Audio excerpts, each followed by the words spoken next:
Welcome back to Culinary Delights, and I'm Colin. Today we're tackling a dish that's so famous it probably has its own Instagram account. Chicken Tikka Masala. It's creamy, it's spicy, and it's guaranteed to make your taste buds dance like they're at a Bollywood party. Let's dive right in. But first, here is a fun fact that most folk probably don't know. Did you know that chicken tikka masala is often called Britain's national dish? Now, while its roots are in Indian cuisine, it's widely believed that this creamy spiced curry was actually invented in the UK.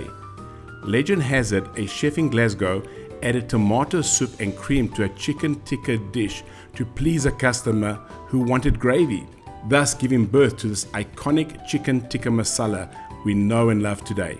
Talk about a delicious accident. Here are all the ingredients.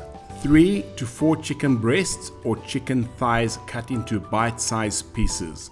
Chicken thighs are what I prefer.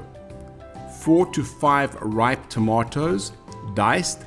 You can use canned diced tomatoes, about 3 cans. 3 onions, finely diced. 1 green bell pepper. 2 tablespoons of ginger paste. 2 tablespoons of garlic paste, butter, 2 cups of cream, plain yogurt, 2 tablespoons of tomato paste, and then the following spices: 2 teaspoons of curry powder and 1 teaspoon each of turmeric powder, cumin powder, coriander powder, and garam masala. Mix all the spices together. Make a separate batch for the marinade. A bushel of cilantro, which is commonly known in other countries as dhania or coriander leaves. 2 tablespoons of honey. First up, the star of the show, chicken. But before it becomes chicken tikka royalty, we need to marinate it. Think of it as a spa day for the chicken. In a large bowl, add the chicken pieces. Now add some spices. Don't be shy. Spices are the gossip columnists of this dish, spilling all the flavor secrets. 1 cup of yogurt. This helps to tenderize the chicken slowly. You can also add 1 teaspoon of ginger garlic paste, aka the aromatic MVP of Indian cuisine. Give it a good mixing to ensure every piece of chicken is coated with the mixture. We're going to place this into a Ziploc bag, or you can just cover the bowl.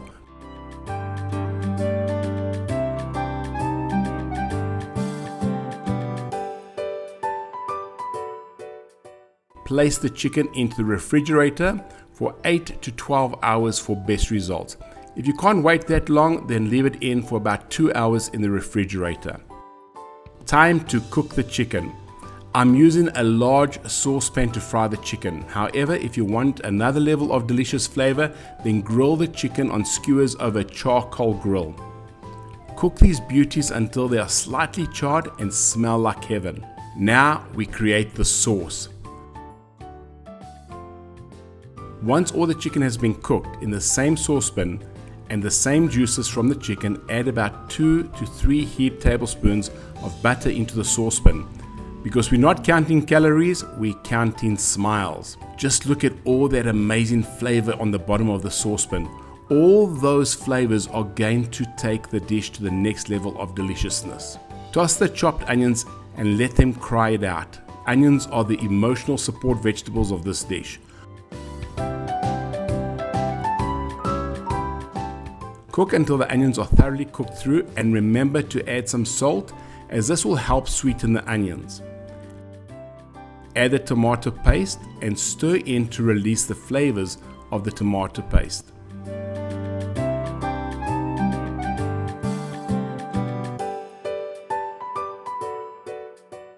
Now add in 2 tablespoons of garlic paste and 2 tablespoons of ginger paste and stir it in thoroughly. I wish you could just smell the incredible aromas from this dish. Next, toss in the pre-mixed spices. This adds another layer of flavor to this incredible dish. Stir the spices in and make sure it doesn't burn. The cooking of the spices will release all the goodness of those spices. Always remember, when cooking curry dishes, it is important to cook the spices in the oil to let the best flavors from the spices come out. Okay, now comes the diced tomatoes. Let them cook down and the sauce begins to thicken up a little. Remember to season with salt throughout the process to ensure that it is seasoned properly.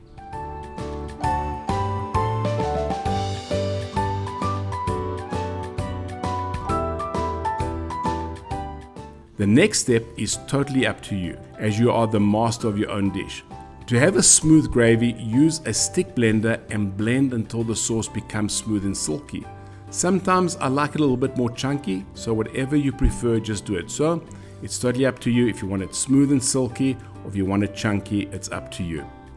Finally, add the 2 cups of cream and mix it in thoroughly. The color will change to a lighter color.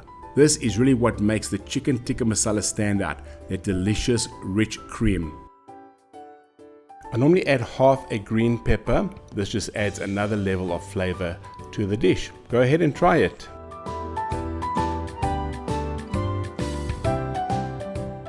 Now it's time to bring the chicken to the party and add it to the sauce and just see how your culinary work of art has come together.